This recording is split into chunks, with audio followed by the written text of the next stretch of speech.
How's everybody doing? I'm Shane. I'm the chief pilot here from the sheriff's office. Kind of wait for everybody to thanks. Kind of wait for everybody to get here and start kind of going through the tour. As we go through the tour, I'll kind of walk you around the different aircraft. We're doing some maintenance on some of the other aircraft, but I'll kind of walk you in, show you what we're doing, and then once we're done with that, I'll have this one come out. They're going to do a short demo for you for the rescue operations we do, and then they're going to go out and have another mission to conduct a little bit later.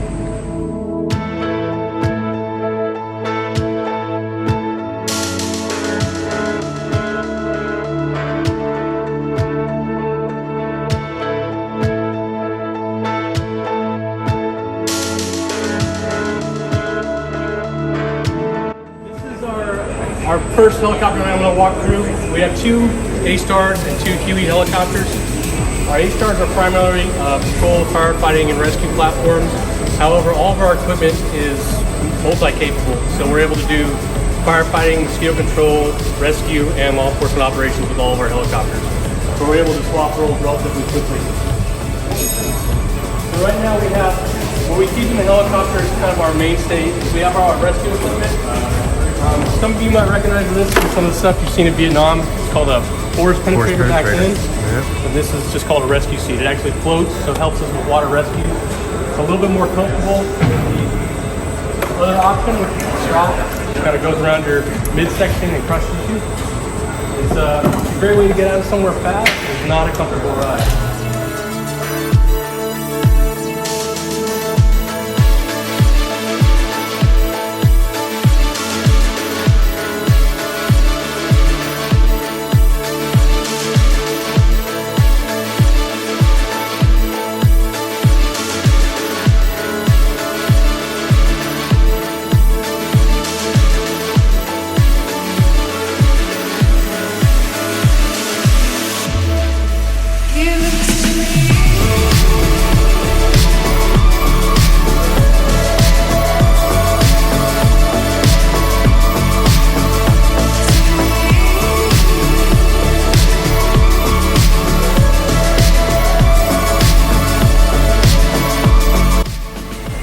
Kind of the goal in aviation, keep everything the same as much as you can. It's easier on the pilots, it's easier on training, it's easier on the mechanics. You can have bench stock on parts and things that you need. This is the sheriff's Huey. It's double the firefighting and large siding ship for mosquito control. Super fast, we bought this tank. Right here we can put the mosquito booms on that. We can be spraying for mosquitoes, pop the booms off for 5 minutes. And this piece right here is the suction pump. That sucks all the water out of it. Firefighting, it's that quick. There's a little switch on there that says fire or mosquito. So whatever we decide to do.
So the way we have it set up now, this is actually the fire hose that's in it right now. We use the, since we're bouncing off mosquito control in the sheriff's office, fire department, every agency has little tools in their toolbox that really work well. This pump is a mosquito control pump. It works great on their mosquito control helicopter, and so when we figured that out, it works great for fire foam. So we're able to adapt that to our helicopter. Now every time I flip the switch to turn on the pump, we have the same type of pump. Like I said, we try and keep everything the same.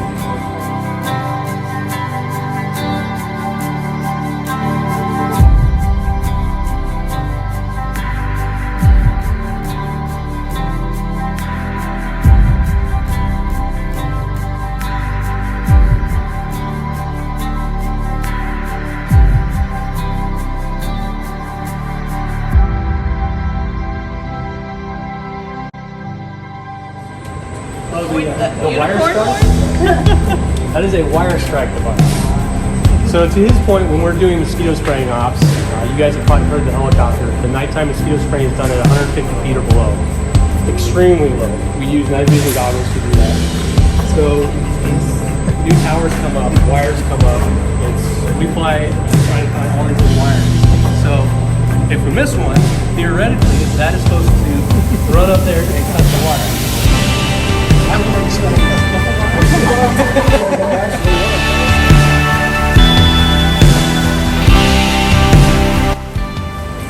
Why did we?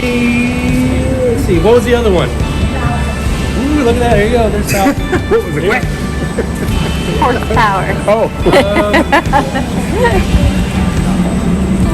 What are our missions here at the sheriff's office? What do we do with these helicopters?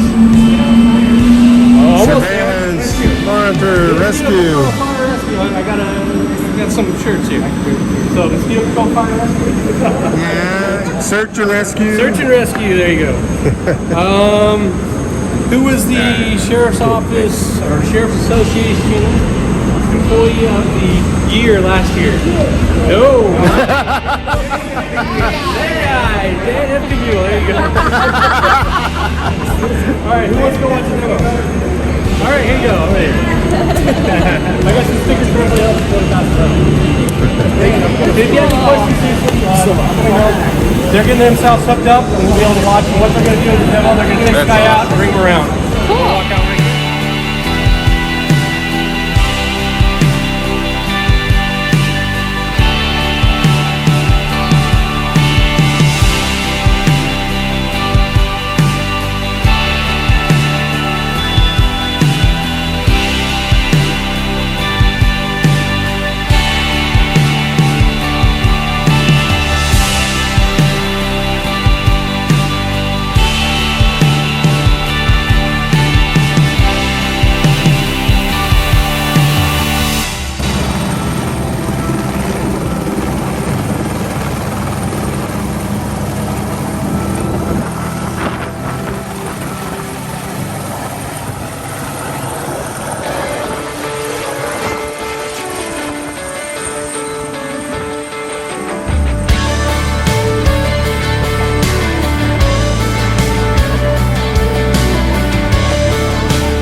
That we can see. So we use hand signals as well as the radio, just in case the radio quits or gets waterlogged. That stuff happens. So we do have the visual and the verbal communication to be able to tell man what's going on. We run through all of our emergencies. We just got back. We go do emergency procedures every year in somebody else's helicopter. So we run through those for the pilots every year, and then we go through the emergencies for the guy on the rope, the backseaters, and how we go about dealing with all those scenarios. If you were to pick somebody up like this, like a rescue, obviously not ideal. Are you setting them down as soon as possible, or are you taking them? With the intercoastal, it's a lot easier for us to snap somebody.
It's timing. You know, you're looking at where that fire in the hot spot is, and you want to drop it at the right time. So. If you're going through fire, smoke, do you have some kind of respirator device?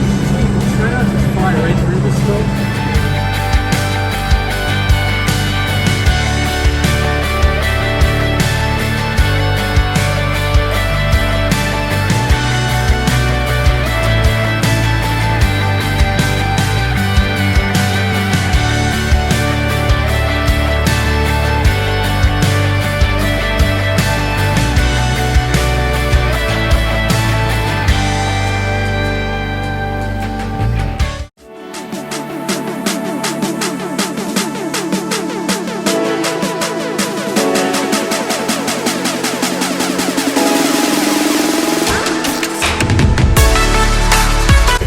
How's everybody doing today? I'm Corporal John Mills, Charles County Sheriff's Office K-9 Unit. Everybody doing good? I'm one of the trainers in the unit, okay? I'll tell you a little bit about the unit. These are some of our guys right here. We have 10 guys in the unit and 11 dogs, okay? So this is Sergeant Dave Musgrove, DFC Stephen Sella, DFC Root, and DFC Wedgwood, okay? We have 11 dogs in the unit.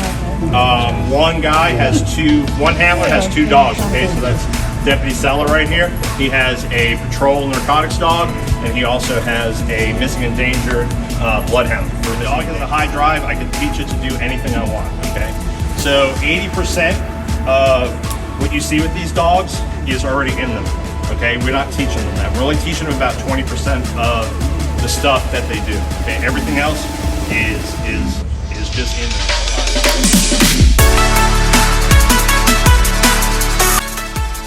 So when we do USPCA certification, everybody starts off with 700 points, okay? And you start your week off with 700 points, and you have to go through an exercise. There's agility, obedience, articles, and fight. And through that entire week, everything that happens is a point deduction, okay? So you start off with 700 points. You may not end up with 700 points. 430 points is certified for as far as the governing body is concerned. So every time that something doesn't go the right way, there's a point taken, okay? So they're pretty stringent. USPCA is really stringent on points and stuff like that.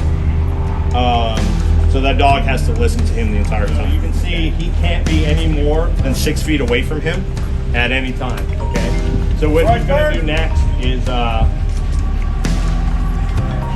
Is he talking to the dog as well while he's making those turns, or is the dog just following? As you progress with the dog, okay, you'll wind up. So in a dog's mind, he doesn't know what sit means, right? We have to do voice and hand with the dog, okay? So that way, if the dog is away from us at any point, we can put him down or up at any point. Down! Down! So if this was a USPCA certification or a competition, he would get a point on it. I know doing shits and work in the past, article searches and trying not to have your dog touch something for evidence. Right. Does fentanyl add a whole new element with dogs? So luckily for us, when we're doing we call it a free air sniff of the vehicle. So the air outside of your car isn't covered by the 4th Amendment. So if you're on a traffic stop, we can do a free air sniff of the outside of your vehicle.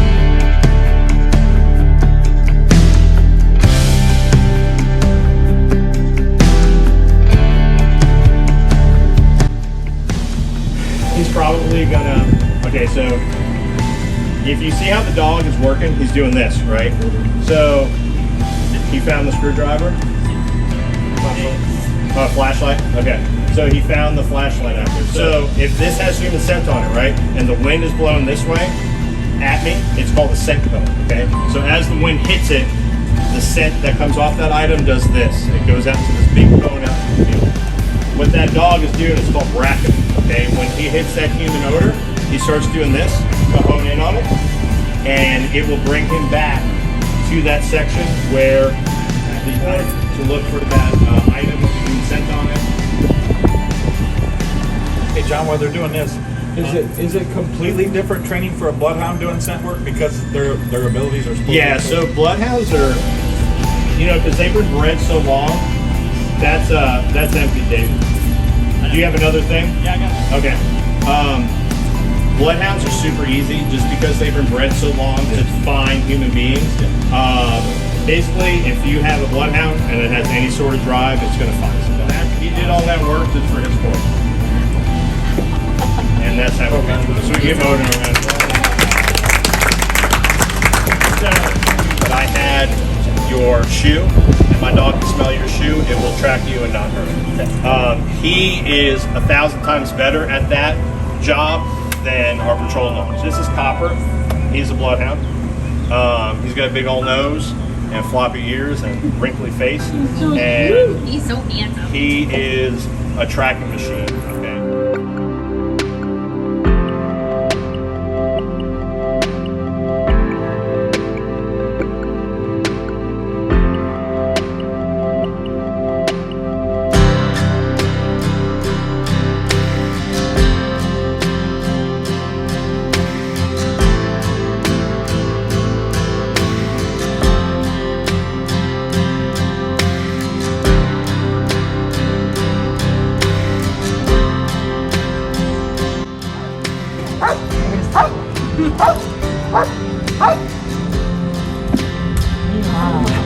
Oh yeah, yeah. So what the dog is trained to do, he's trained to bite and hold. Okay. What that does is it minimizes damage to the person. Okay. So if he bites and holds one spot, the most of your damage that comes from a bite is tearing. Okay.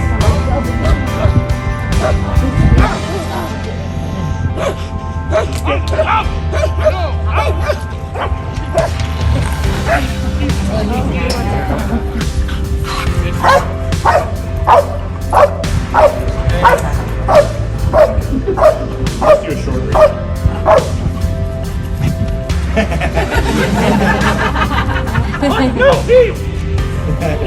So again, so the dogs are smart, right? So they know, hey, I get my bite, and then I know he's going to recall me. So he's like, do I want it? Well, that dog is 1,000 miles an hour all the time. So, yeah. I mean, basically, they're not going out there to hurt somebody. They're playing with this guy. How do they know only to fight back? So that is it's up to the decoy to make sure that he targets that. Now he's like, okay. And would you agree some dogs are cleaner than other dogs? Yeah. Oh, wow. And some dogs are dirtier than others. Yeah, I've been nipped many a time when decoying, where the dog comes behind you and nips you in the leg. Just because you're like, I'm not done yet. All right, right along. All right, so we use a jute cover. You can pass it around. It's probably a little wet right there, bloody. And it's got padding in it. It's got a handle. That's kind of a bigger sleeve, a bigger barrel sleeve. We have real thin ones that we have to wear for when we do our certifications. So it's called a hidden sleeve, so the dog can't see it, like when you're running downfield. And then we also use the big bite suits. The bite suits are super thin that we have, so You feel the pressure? yeah.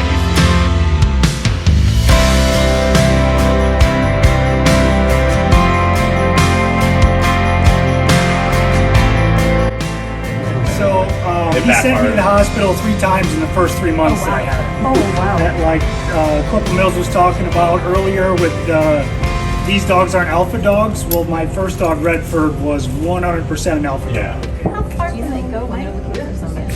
So it just depends on the weather.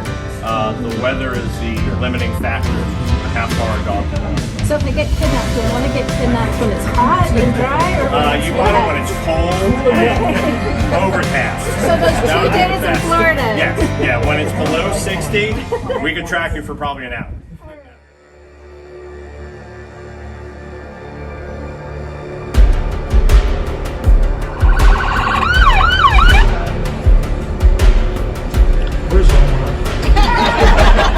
These are the There's no worse than that car. We gotta go get it. Yeah, I said I was gonna put him in the trunk. I said if it was a smaller one.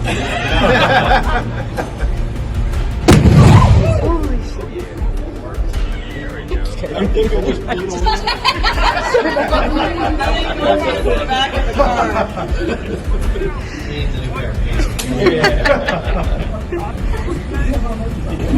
Is all them in the car?